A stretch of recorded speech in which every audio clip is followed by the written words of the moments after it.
2020년 7월 27일 월요일 새벽기도에 오신 여러분을 예수님의 이름으로 환영합니다. 기도하심으로 예배를 시작하겠습니다. 하나님 아버지 참 감사합니다. 오늘도 이 새벽 명령에 정한 시간에 저희들 다 깨워주시고 주님 앞에 나와 이렇게 말씀 청정하고 입술을 열어 기도하고 찬양할 수 있는 은혜를 부어주셔서 감사합니다. 저희가 무엇이건대 우리가 죄인 되어서 죽을 수밖에 없는 처지와 운명에 있었지만 이 세상을 너무나 사랑하신 하나님께서 독생자 예수 그리스도를 보내주시고 예수 그리스도께서 죄가 하나도 없으신 그 몸을 십자가 위에 못 박혀 죽으시고 3일 만에 부활하심으로 우리의 모든 죄를 사하여 주시고 의롭다 칭해 주셔서 감사합니다. 이제는 예수 그리스도를 나의 구주 나의 하나님으로 영접하여 하나님의 아들, 딸이 되는 자격과 권세를 가지고 죄와 사망의 법에서부터 성령의 생명의 법으로 사는 그런 삶을 살게 해주셔서 감사합니다. 이제 하나님 이 육신이 후패하여 죽은 이후에도 생명이 끊어진 이후에도 하나님 천국에서 영원토록 하나님과 함께 살 수 있는 영생을 주신 하나님을 찬양합니다. 하나님의 말씀을 청종하기를 소원합니다. 하늘문을 여셔서 말씀하여 주시옵소서. 그 말씀으로 인하여서 코로나 사태로 인하여 하나님 경제적으로 육체적으로 또 정서적으로 감정적으로 영적으로 어려운 형제 자매들에게 큰 힘이 되게 하여 주시옵소서. 주님만을 의지하고 신뢰하며 살아가는 저희들 될 수 있도록 날마다 성령 충만함으로 인도하여 주시옵소서. 예배 시종을 주님께 온전히 내어 맡깁니다. 예수님의 이름으로 기도했습니다. 아멘. 오늘 하나님의 말씀은 로마서 3장 9절에서 20절 말씀입니다.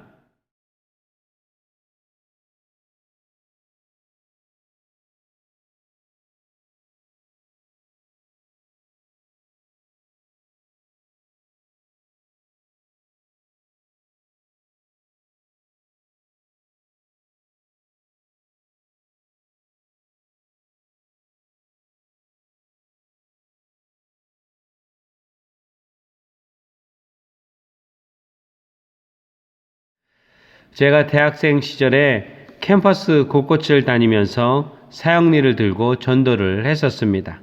사형리 전도 나눔을 듣고 있었던 대학생들에게 나는 죄인입니다 라는 고백을 시키려 할 때마다 내가 왜 죄인입니까? 나는 착하게만 살아온 사람입니다.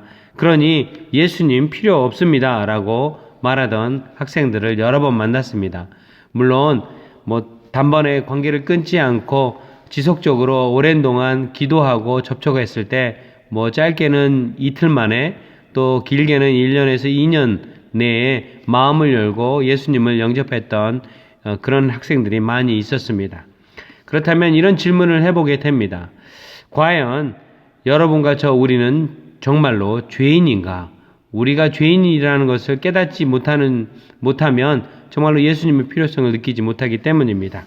이 질문에 대한 답은 꼭 성경에서 찾아봐야만 합니다. 왜냐하면 하나님의 말씀인 성경만이 오직 진리를 말해주기 때문입니다.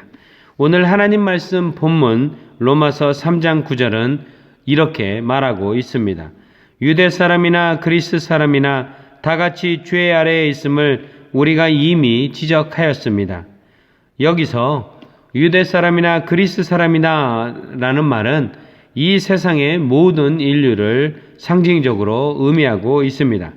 종교성이 있는 이들이나 또 종교성이 없는 이들이나 모든 인류는 죄의 권세 아래에 있다는 것을 성경은 말해주고 있습니다. 인류 최초의 인간이었던 아담과 이브가 하나님께 불순종함으로써 죄가 우리 인간의 영혼에 완전히 들어와 버린 상황이 발생했습니다. 그래서 호흡이 멈춰 육신이 죽기 전에는 이 죄와 분리될 수 없는 그런 존재가 되었으며 그 죄의 권세 아래에서 죄의 종노릇하며 살 수밖에 없는 존재가 되어버린 것입니다. 그렇다면 불순종으로 인해 인류에게 들어온 그 죄의 특징이 무엇일까 질문해 보게 됩니다. 오늘 본문 10절을 보면 성경에 이렇게 기록되어 있습니다. 의인은 없다. 한 사람도 없다라고 선언하고 있습니다. 죄가 없는 상태를 의로운 상태라고 합니다. 그러니 죄가 없는 사람을 의로운 사람이라고, 의인이라고 지칭할 수 있는 것입니다. 그런데 성경은 이 세상에 의인은 없다, 한 사람도 없다라고 확증하고 있습니다. 이 말은 이 세상은 죄가 없는 사람은 없다, 모든 사람은 죄인이다 라는 명제 선언이 된다는 것입니다. 오직 진리이신 하나님의 말씀인 성경은 이 세상의 모든 인류는 죄인이다 라고 선언하고 있다는 것입니다. 두 번째 죄의 특징은 11절에 나와 있습니다. 깨닫는 사람도 없고 하나님을 찾는 사람도 없다라고 이야기합니다. 영이신 하나님께서 하나님의 형상으로 영적인 존재로서 여러분과 저 우리 인간을 창조하시고 하나님과 교제를 나누며 살도록 창조하셨습니다. 그러나 죄로 인해 하나님과의 영적인 끈이 완전히 끊어져 버리고 단절됨으로 인해 영적인 장님, 이 눈이 먼 상태가 되어버렸기에 더 이상 하나님을 볼 수도 없고 하나님을 찾지 않게 된 것입니다. 그 결과 영적 굶주림의 상태, 영적인 갈증의 상태에 놓이게 되었으며 하나님과의 교제를 통해서만이 충족될 수 있는 그 영적인 굶주림의 자리, 빈자리를 하나님 아닌 세상의 권세와 돈과 명예, 그 외에 세상의 다양한 것들로 채워보려고 발버둥치지만 영적인 갈증을 해결할 수 없게 되었습니다. 그런데도 죄로 인해 자신의 영적인 갈급함, 또 영적인 배고픔의 상태에 있다는 것을 깨닫지 못하게 된 것입니다. 육체의 배고픔은 금방 배고파져서 깨닫지만 영적인 배고픔의 상태는 오랜 동안 깨닫지 못하다가 완전히 파멸의 상태에 이르러서야 깨닫게 된다는 것입니다.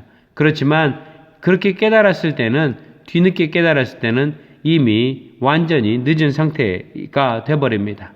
다시 본문으로 돌아와서 성경에서 이야기하는 죄의 특징은 또한 12절 말씀대로 모두가 곁길로 빠져서 쓸모가 없게 된다는 것입니다. 하나님이 기뻐하시는 길, 하나님이 원하시는 길, 선한 열매를 맺는 길이 있지만 죄로 인하여서 무엇이 하나님이 기뻐하시는 길인지 그것을 분별할 수 없게 되어서 그저 내가 기뻐하는 길, 세상이 좋다고 제시하는 길, 세상의 방법을 따라 가게 된다는 것입니다. 성경은 이렇게 여러 가지 죄의 특징을 갖게 하는 가장 근본적인 원인이 무엇인지 18절에서 말해주고 있습니다. 그들의 눈에는 하나님을 두려워하는 빛이 없다. 네. 죄는 피조물이 창조주 하나님을 두려워하지 않게 만들어 버린 것입니다. 하나님을 경외하지 않으니 자기 마음 가는 대로 삶을 살게 됩니다. 하나님이 계실 자리에 내가 앉기도 하고 하나님이 앉아 계실 자리에 하나님 아닌 다른 우상들을 놓고 그것들을 사모하고 우상화한다는 것입니다. 하나님을 경외하는 것의 열매는 우리를 자유케 하지만 죄에 묶여 죄의 권세 속에 또 죄의 권세 아래 사는 인간은 날마다 정죄함 속에 살 수밖에 없는 운명인 것입니다.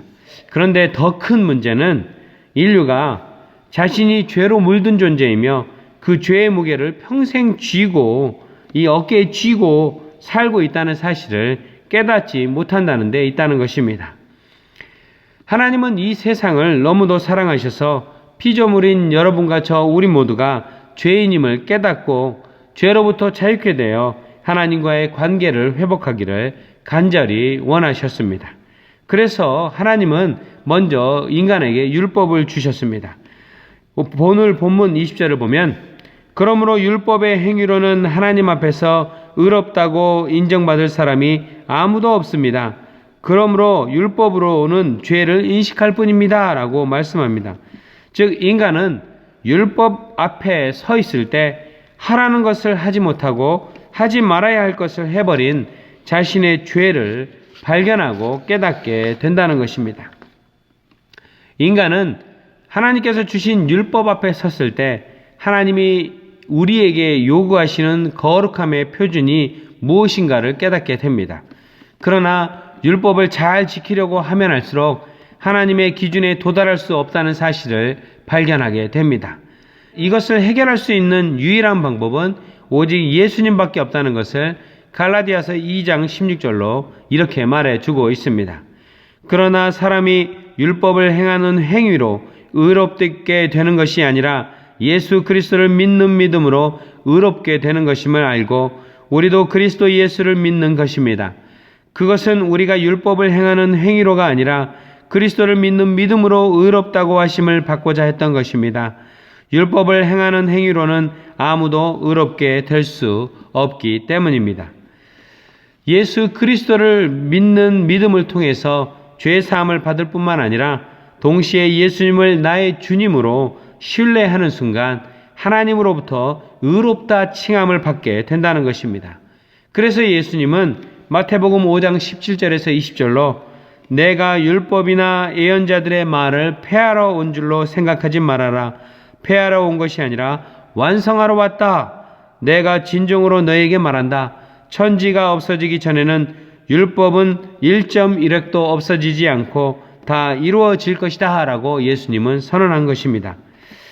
로마서 8장 1절에서 2절을 보면 그런 예수님을 믿는 믿음으로 인하여 죄로부터 자유케 된 이 사람에 대해서 이렇게 설명해 줍니다.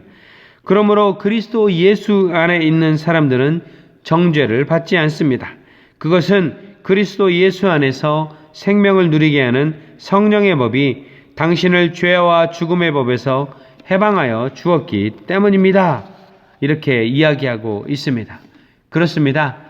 우리가 율법 앞에 서서 그 율법을 볼 때마다 우리가 죄인임을 적나라하게 하나님이 보여주십니다. 그런데 그 죄를 해결하기 위해서 율법을 행위로 이 최선을 다해서 지키려고 해도 그 수많은 율법을 단 하나도 완전히 만족시킬 수 없는 그런 존재인 것을 우리는 깨달을 수밖에 없습니다. 그런 우리가 죄인일 수밖에 없는 그런 적나라한 사실을 말씀을 통해서 율법을 통해서 보여주시면서 하나님은 우리가 그 율법에 묶여서 살기를 원하지 않으셨습니다. 그래서 독생자 예수 그리스도를 이 땅에 보내주셔서 그 예수님이 율법을 지킬 수도 없고 그 율법 안에서 죄의 권세 안에 놓여있는 우리들이 예수님께서 그 죄의 값을 대신 십자가에서 지불해 주시고 또 3일 만에 부활하심으로 그 예수 그리스도를 믿는 믿음 안에서 우리는 더 이상 죄의 권세 아래 놓여있지 아니하고 의롭다 칭함을 받음으로 인하여 이제는 하나님과 교제의 끈이 다시 연결되어서 영원토록 하나님과 영생할 수 있는 영생을 얻게 된 것입니다. 사실 많이 신학적인 그런 내용이지만 그 신학적인 내용을 아주 간단하게 최대한 설명하려고 노력한 것이 로마서입니다. 이 오늘 설교 말씀을 들은 모든 이들이 정말로 내가 죄인인 것을 날마다 인정하면서 그러나 예수 그리스도로 인하여 죄의 권세 아래 놓여있지 아니하고 자유케 된 하나님의 자녀인 것을 그 은혜에 감사하고 기뻐하는 삶을 날마다 살기를 소원합니다. 그 은혜를 나뿐만 아니라 예수 그리스도를 단 한 번도 들어본 적이 없는 사람들에게도 삶으로 또 관계로 전도로 전함으로써 그들 또한 죄의 권세에서 벗어나 자유롭고 성령 충만한 삶, 영생을 얻는 삶을 살 수 있도록 제자 삼는 몫을 여러분과 제가 해야만 합니다. 여러분의 가정과 여러분의 목장이 그 일들을, 우리 교회가 그 일들을 온전히 담당해내며 하나님 기뻐 받으시는 열매를 거두시는 여러분과 여러분의 가족과 목장, 그리고 우리 교회가 되기를 축원합니다. 기도하시겠습니다. 하나님 아버지 참 감사합니다. 하나님 아버지께서 말씀 주시며 우리가 정말 죄인일 수밖에 없는 존재임을 날마다 깨닫게 해주셔서 참으로 감사합니다. 하나님, 우리가 죄인 되어서 죽을 수밖에 없는 존재지만 예수 그리스도를 우리한테 보내주시고 우리의 죄를 대신해서 십자가에 의해서 죽게 하시고 부활하심으로 이제는 우리가 그 죄의 권세로부터 자유케 되어 하나님의 아들, 딸이 되는 권세를 누리게 하여 주셔서 감사합니다. 이 모든 것이 주님의 은혜임을 고백합니다.